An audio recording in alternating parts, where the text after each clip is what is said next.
Chapter 18. Bryce and Sarah Ruth had a father. Early the next morning, when the light was gray and uncertain, Sarah Ruth was sitting up in bed, coughing, and the father came home. He picked Edward up by one of his ears and said, "I ain't never." "It's a baby doll," said Bryce. "Don't look like no baby doll to me."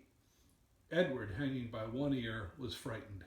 This, he was certain, was the man who had crushed the heads of the China dolls. "Jangles," said Ruth between coughs. She held out her arms. "He's hers," said Bryce. "He belongs to her." The father dropped Edward on the bed, and Bryce picked up the rabbit and handed him to Sarah Ruth. "It don't matter anyway," said the father. "It don't make no difference. None of it." "It does matter," said Bryce. "Don't you sass me," said the father. He raised his hand and slapped Bryce across his mouth, and then he turned and left the house. "You ain't got to worry about him," said Bryce to Edward. "He ain't nothing but a bully. And besides, he don't hardly ever come home." Fortunately, the father did not come back that day. Bryce went out to work, and Sarah Ruth spent the day in bed, holding Edward in her lap and playing with a box filled with buttons. "Pretty," she said to Edward, as she lined up the buttons on the bed and arranged them into different patterns. Sometimes, when a coughing fit was particularly bad, she squeezed Edward so tight that he was afraid he would crack in two. Also, in between coughing fits, she took to sucking on one or the other of Edward's ears.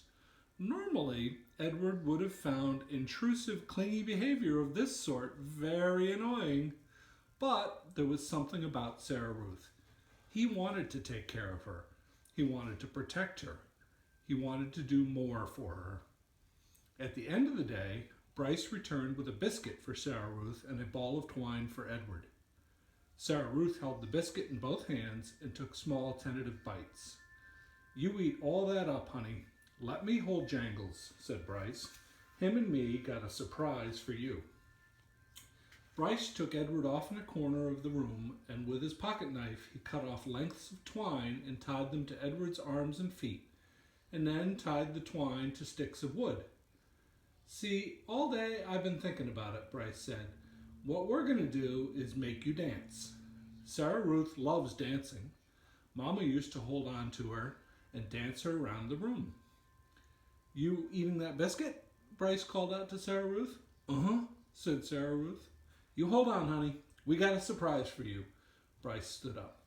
"Close your eyes," he told her. He took Edward over to the bed and said, "Okay, you can open them now." Sarah Ruth opened her eyes. "Dance, Jangles," said Bryce. Then, moving the strings with the sticks with his one hand, Bryce made Edward dance and drop and sway. And the whole time, at the same time as with his other hand, he held on to the harmonica and played a bright and lively tune. Sarah Ruth laughed. She laughed until she started to cough, and then Bryce laid Edward down and took Sarah Ruth in his lap and rocked her and rubbed her back. "You want some fresh air?" he asked her. "Let's get you out of this nasty old air, okay? Huh?" Bryce carried his sister outside. He left Edward laying on the bed, and the rabbit, staring up at the smoke-stained ceiling, thought again and again about having wings. If he had them, he thought, he would fly high above the world to where the air was clear and sweet, and he would take Sarah Ruth with him. He would carry her in his arms. Surely so high above the world she would be able to breathe without coughing. After a minute, Bryce came back inside, still carrying Sarah Ruth. "She wants you too," he said. "Jangles," said Sarah Ruth. She held out her arms. So, Bryce held Sarah Ruth, and Sarah Ruth held Edward, and the three of them stood outside. Bryce said, "You got to look for falling stars. Them are the ones with magic." They were quiet for a long time, all three of them looking up at the sky. Sarah Ruth stopped coughing. Edward thought that maybe she'd fallen asleep. "There," she said, and she pointed to a star streaking through the night sky. "Make a wish, honey," Bryce said, his voice high and tight. "That's your star. You make a wish for anything you want." And even though it was Sarah Ruth's star, Edward wished on it too. Chapter 19. The days passed. The sun rose and set again and again. Sometimes the father came home and sometimes he did not. Edward's ears had become soggy and he did not care.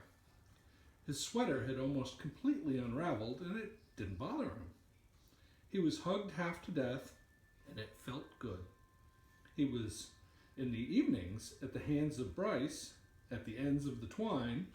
Edward danced and danced. 1 month passed, then 2, and then 3. Sarah Ruth got worse. In the 5th month, she refused to eat, and in the 6th month, she began to cough up blood. Her breathing became ragged and uncertain, as if she was trying to remember in between breaths what to do, what breathing was. "Breathe, honey," Bryce stood over her and said. "Breathe," thought Edward from deep inside the well of her arms. "Please, please breathe." Bryce stopped leaving the house. He sat at home all day and held Sarah Ruth in his lap and rocked her back and forth and sang to her. On a bright morning in September, Sarah Ruth stopped breathing. "Oh no," said Bryce. "Oh honey, take a little breath, please." Edward had fallen out of Sarah Ruth's arms the night before, and she had not asked for him again.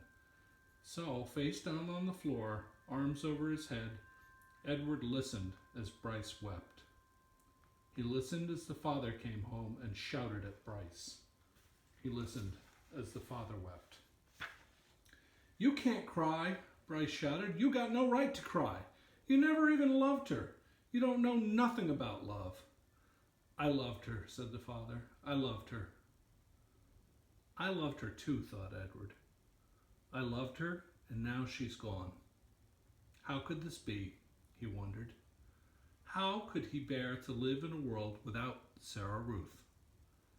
The yelling between the father and son continued, and then there was a terrible moment where the father insisted that Sarah Ruth belonged to him, that she was his girl, his baby, and that he was taking her to be buried.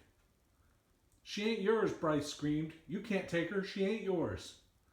But the father was bigger and stronger, and he prevailed. He wrapped Sarah Ruth in a blanket and carried her away. The small house became very quiet. Edward could hear Bryce moving around, muttering to himself. And then, finally, the boy picked Edward up. "Come on, Jangles," Bryce said. "We're leaving. We're going to Memphis."